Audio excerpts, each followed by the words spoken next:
গর্ভে সন্তান এসেছে কিনা এটা জানার জন্য রোগীকে আমরা বিভিন্ন রকমের প্যাথোলজিক্যাল টেস্ট দিয়ে থাকি।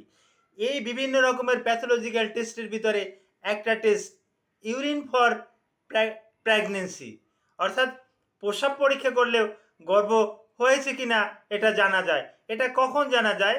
এটা গর্ভধারণের অর্থাৎ মাসিক বন্ধের 1 সপ্তাহের ভিতরে এই রেজাল্টটা আসে। তারপর রক্তের আর একটা পরীক্ষা বিটা এসসিজি। এই বিটা এসসিজির মাধ্যমেও কিন্তু আমরা গর্ভ হয়েছে কিনা, গর্ভধারণ করেছে কিনা এটা আমরা নিশ্চিত হতে পারি।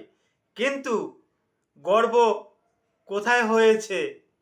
ও ফ্যালোপিয়ান টিউবে হয়েছে না মায়োমেট্রিয়াম অর্থাৎ ইউট্রাসে হয়েছে, এটা জানার জন্য আলট্রাসোনোগ্রাফির বিকল্প নাই।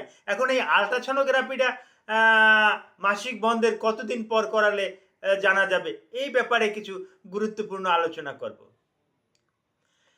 আসসালামু আলাইকুম রহমতুল্লাহি ওয়া বারাকাতুহু। আমি ডাক্তার মীর শহীদুল ইসলাম। আমার চেম্বার শুভেচ্ছা 255, ঐতিহ্যবাহী শেখঘাট, সিলেট।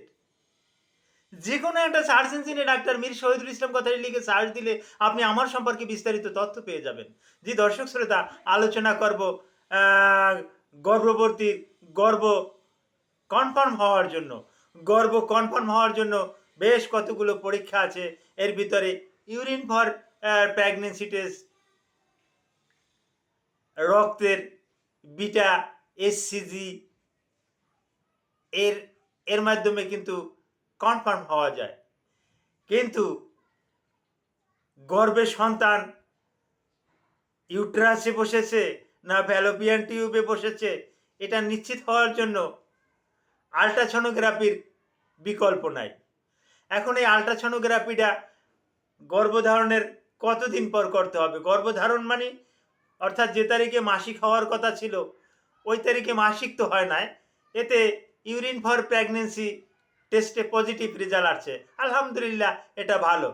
কিন্তু এই পজিটিভ রেজাল্টটা আসছে ঠিকই, কিন্তু এখন গর্ভটা কোথায় বসেছে, কি রকমের আছে, এটা জানার জন্য আলট্রাসোনোগ্রাফির বিকল্প নাই। তবে হ্যাঁ, এটা মাসিক বন্ধের আমরা সাধারণত 14 দিন পরে বা অর্থাৎ 2 সপ্তাহ পরে করতে বলি, কারণ 2 সপ্তাহের আগে এই ভ্রূণটা কিন্তু শনাক্ত হয় না।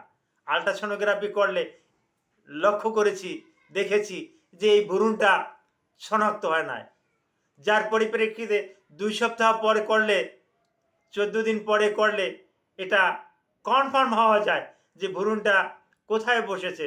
যদিও তখনও হার্টবিট আসে না, কিন্তু কনফার্ম হওয়া যায় যে না, এই ভ্রূণটা ইউট্রাসের ওয়ালে বসেছে।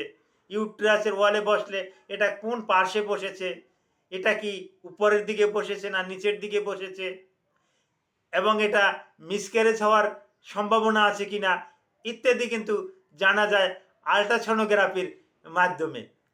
তো হ্যাঁ, অনেকেই পার্সোনালভাবে আমাকে ফোন করে জানতে চায় যে স্যার আলট্রাসোনোগ্রাফি কবে করাবো। তবে হ্যাঁ, ওই সমস্ত ভাই বোনদের উদ্দেশ্যে বলি, ওই মা বোনদেরকে আলট্রাসোনোগ্রাফি করাবেন। সাধারণত মাসিক যেদিন বন্ধ থাকবে, হ্যাঁ, এরপর আপনি ওই ইউরিন ফর প্রেগনেন্সি টেস্ট করে নিলেন, বিটা এইচসিজি করে নিলেন, এতে পজিটিভ রেজাল্ট পেয়েছেন, ঠিক আছে, আলহামদুলিল্লাহ, ভালো। আপনি এর 2 সপ্তাহ পরে আলট্রাসোনোগ্রাফিটা করে নিতে পারেন। আলট্রাসোনোগ্রাফি করলে আপনি সম্পূর্ণরূপে নিশ্চিত। এরপরেও অনেকবার আলট্রাসোনোগ্রাফি করতে হবে, এটা আপনার ডাক্তার আপনাকে বলে দিবে। Thank you all.